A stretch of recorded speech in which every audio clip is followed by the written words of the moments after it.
Hey y'all, welcome to Hillbilly Garage. Well, this video is going to look a little bit odd because we had some technical difficulties with our microphone as we were recording the first steps on stroker motor, and so there was no sound.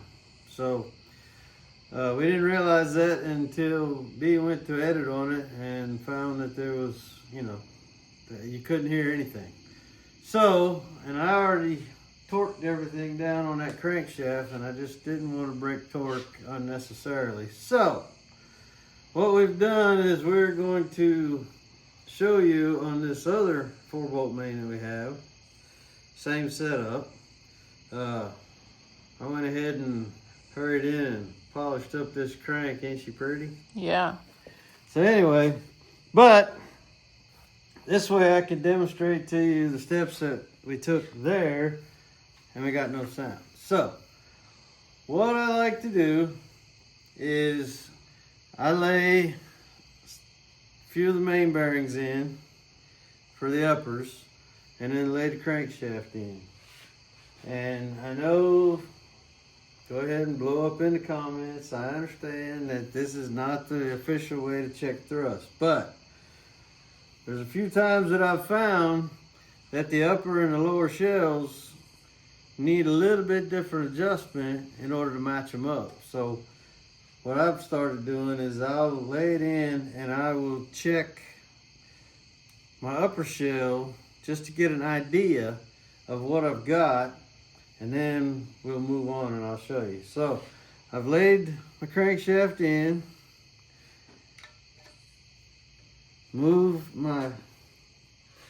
slide it forward in the thrust, and I set up my dial indicator, and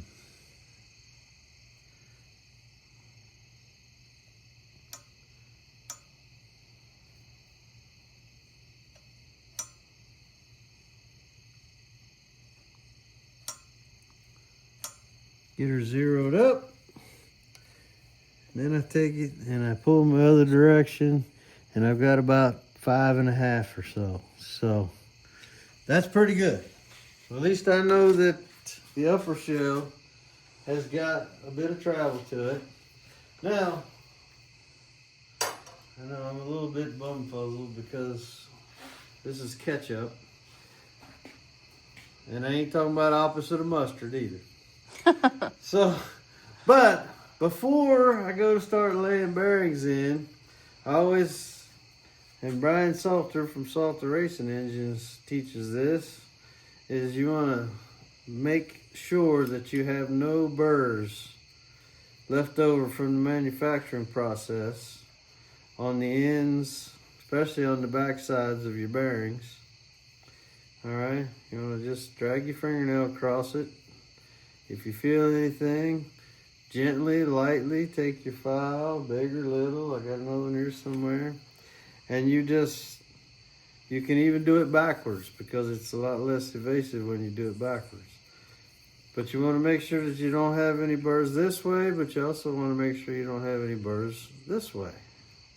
Because you don't want any foreign material in your parting line, your mating line. And also, take your file and dress up this outside edge right here to make sure that there's no foreign material there. Because you don't want anything pushing, your bearings into a distorted figure. You want it to sit, especially the thrust, you want it to sit down in the journal and around the edges snugly, but without anything forcing it into an unnatural position. All right, and then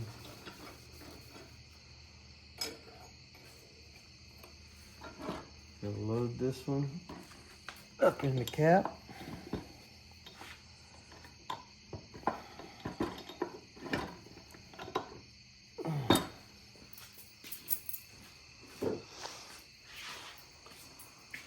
See, as snug as this fits, is if there was some foreign material on the back side of these edges, that could push this out and cause a false reading, because that fits in there pretty snug.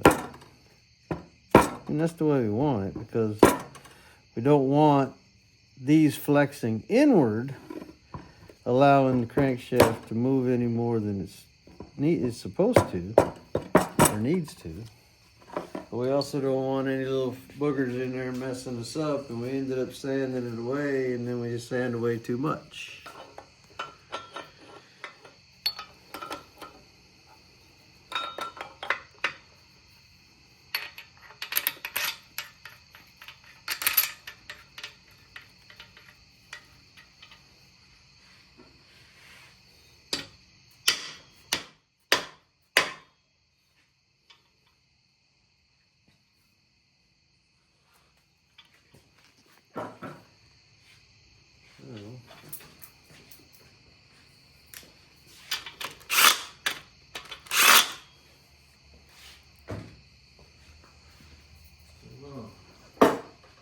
Put about 30 pounds, 4 foot-pounds of torque on it,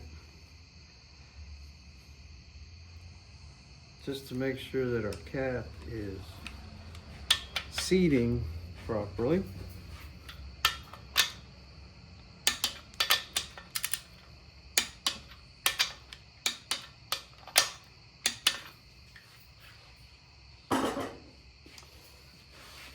We'll get our dial indicator out of the way for a minute.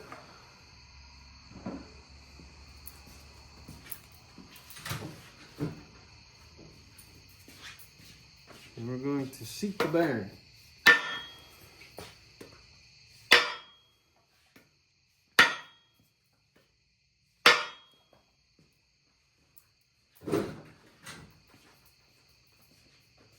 Then we're going to put our dial indicator back into place.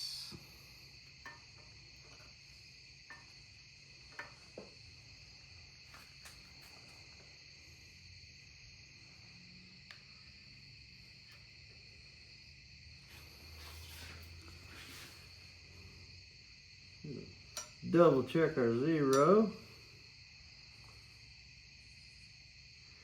which honestly, double checking your zero it's just for your own personal thing, because all we're wanting to do is we want to look for a difference anyway.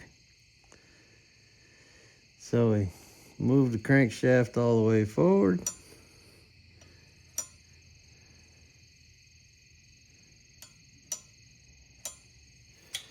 And then we go for our backwards.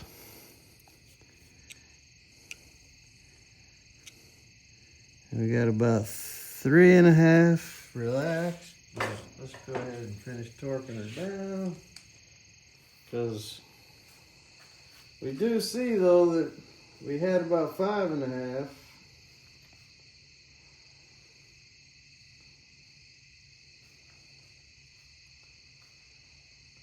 With just the one bearing, but then we went to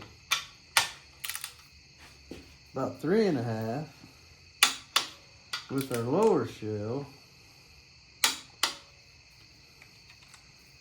So what that tells me is that I need to polish on that lower shell a little bit by itself.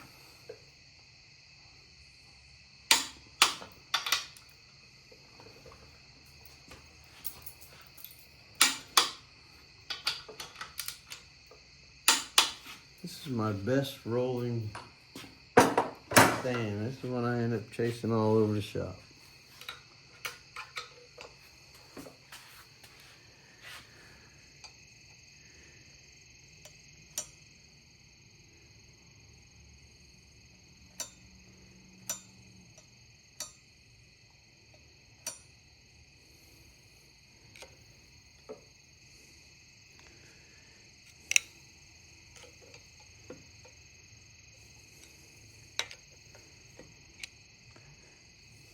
So we end up with about 4.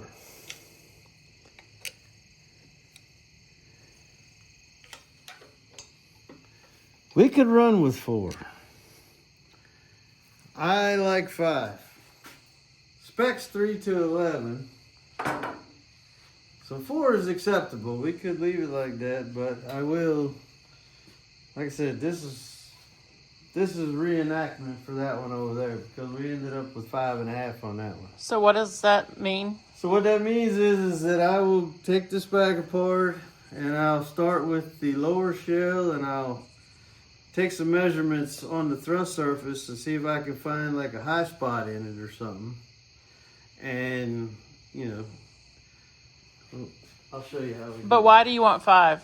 Is what I'm asking, I guess. Oh, Sorry. I like 5 because that gives me 2.5 thousandths on either part of the thrust surface for an oil hydraulic wedge to try to help keep that crankshaft centered.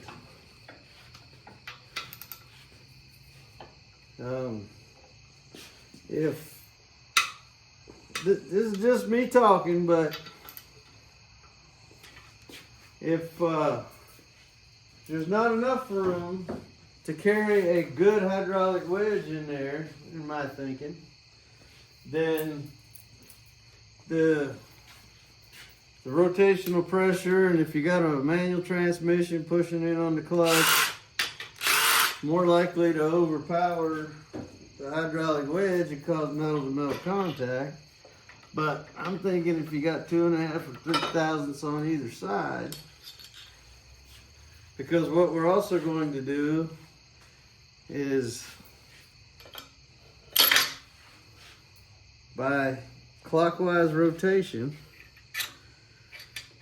on this upper shell on this end, I will file a small taper in the edge of the bearing, and then on this side over here I will do the same thing. I'm going to file off a small taper, a small chamfer right there, so as the crankshaft's turning and carrying oil, a little bit of oil will get caught in that chamfer and get caught by this square edge and be forced left and right into the thrust surface. So in addition to the oil that is just naturally bleeding out of the bearing, there will also be some that is pressurized and forced into the thrust surfaces on either half, on both sides, and it'll help maintain plenty of oil for that hydraulic wedge. So, back to what we were going to talk about.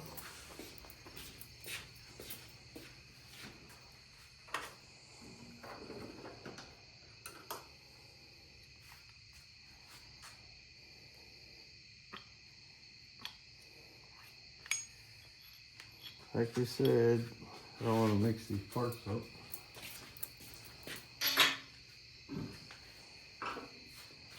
When we added this bearing, we lost thousandths and a half.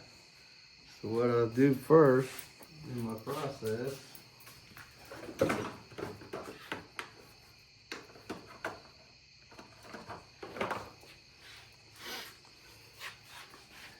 is I will measure,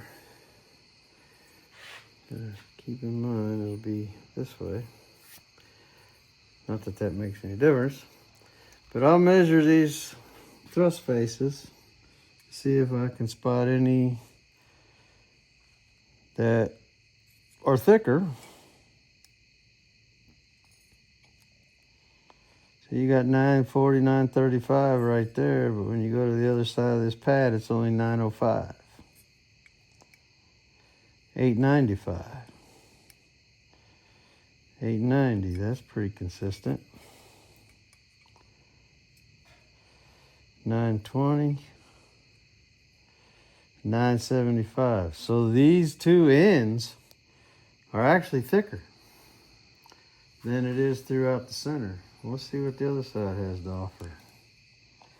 Let me mark this first.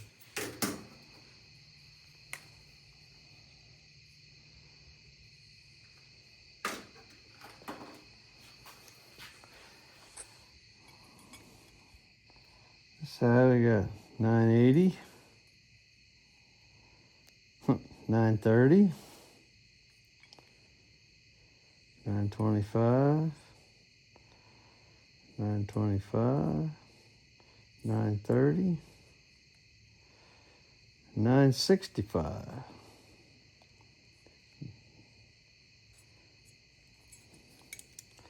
I think my hands were shaking. 970. So, based on those measurements, all I have to do is to shave these corners back a couple of tens of thousands, and probably won't even have to touch the center part. I'll just have to dress these edges down and make the measurements closer to the centers, and that should put us right back in the ballpark that we want to be in as far as the thrust goes. Like I said, this is pretend, this is mock-up catch-up, so I'm not actually going to take care of that right this minute. But that's what we'll do to fix the thrust, and we'll dress up on these edges, on the edge of glass, dress that down a little bit both sides, we'll put it back together, we'll re-torque it, we'll recheck it, and I'm certain that we can get back to 5.5 fairly easy, and that'll be good. Now, what else we also did on Stroker is after we got our thrust sorted out, then we started working on oil clearances. The way you do that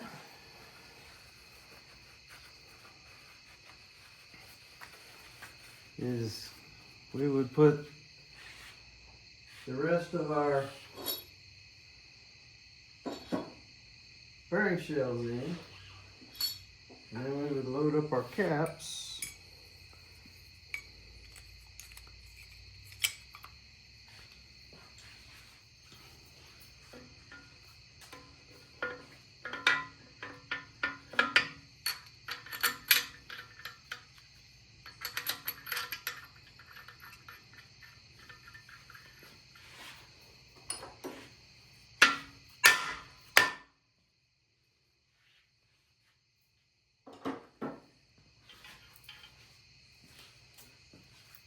Alright.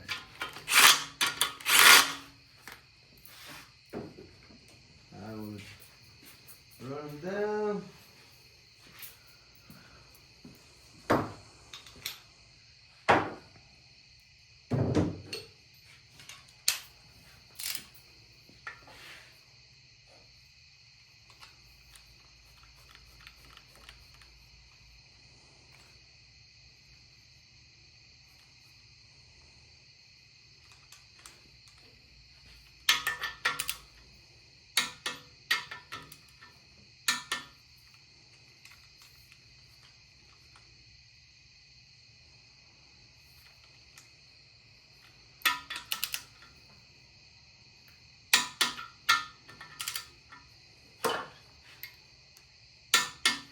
Okay, now that's only 50. I would take it on to 70, but like I said, we're doing catch up here.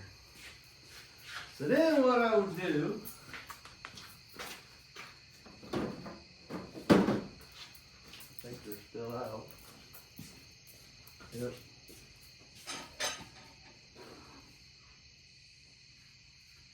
Take my micrometer.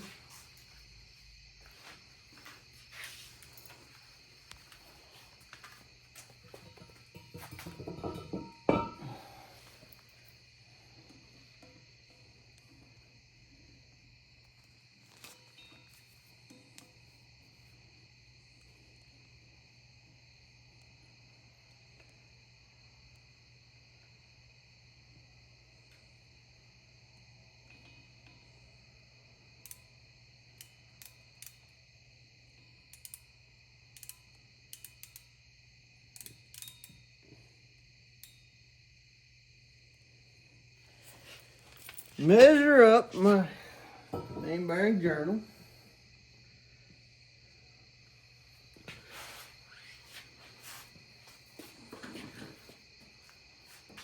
And from this set standard,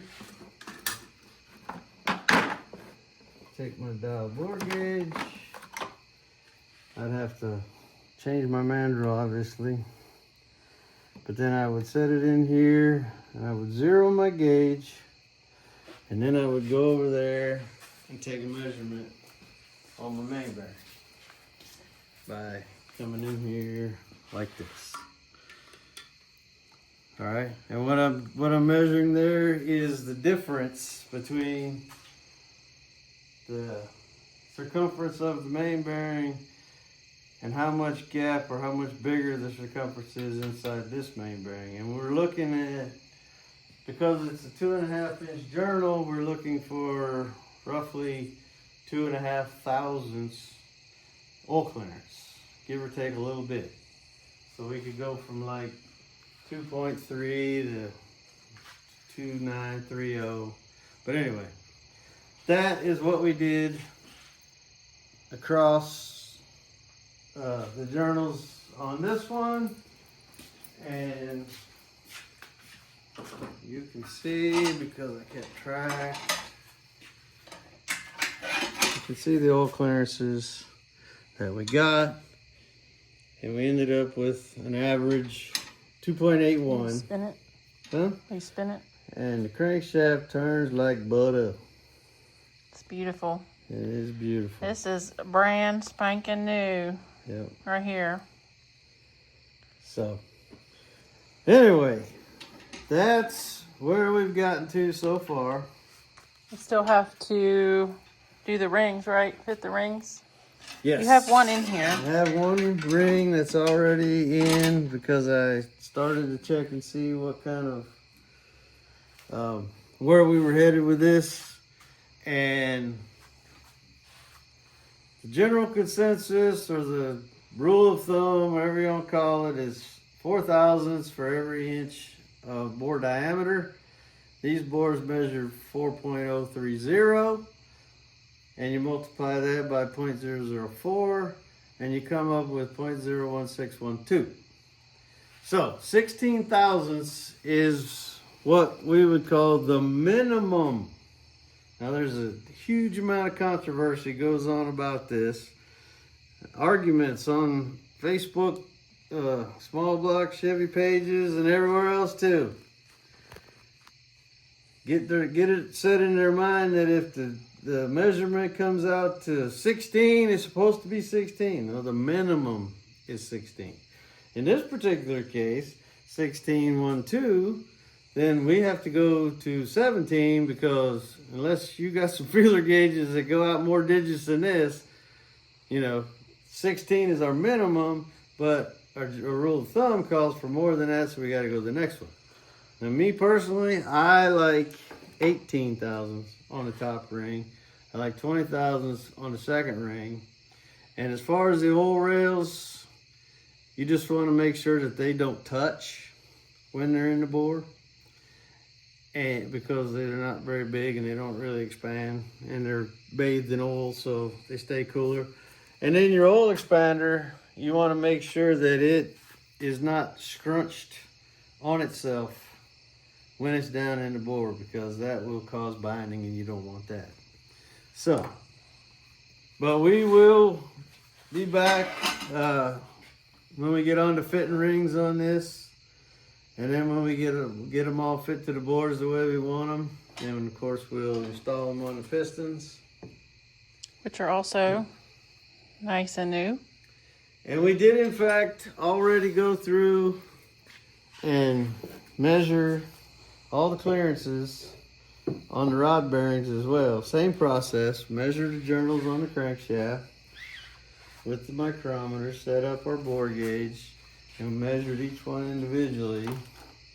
And I got 2 thousandths, 2 thousandths, 2 thousandths, 2 thousandths, 21 10 thousandths, 21 10 thousandths, 20 10 thousandths or 2 thousandths, and 2 thousandths. So they're very consistent, very close. I'm really happy about that.